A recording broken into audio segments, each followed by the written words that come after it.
Well, I think that the most common fear that I've seen is that once you start divorce planning, and divorce planning has a bad connotation. People always think that that means that you're going to move money or hide funds or do something that's a little bit untoward in a way.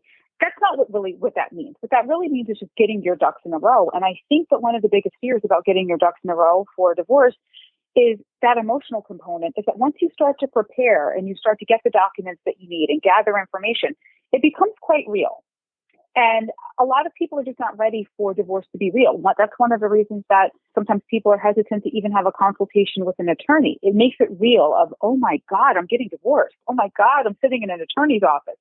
Oh no, like I'm gathering tax returns and credit card statements and insurance information and doing all of these things that really means that this divorce is actually happening.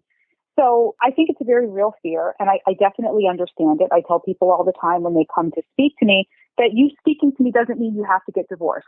Sometimes people think that. Once I talk to an attorney, that's it. I have to get divorced. I have to go through with it. You don't. All you're doing is gathering information and being ready and understanding what to expect so that you can make an informed decision.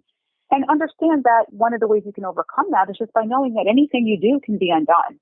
Just because you speak to an attorney doesn't mean you actually have to file a complaint for divorce.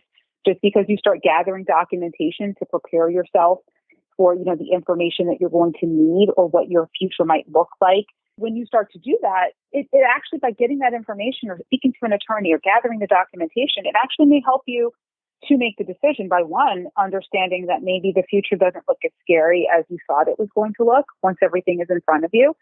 Or once you start the process and you speak to an attorney and start getting documents, then you may say, you know what, I've decided I don't want to get divorced after all, and that's okay too. The choice is always in your hands to decide what you think is the best for you and your family.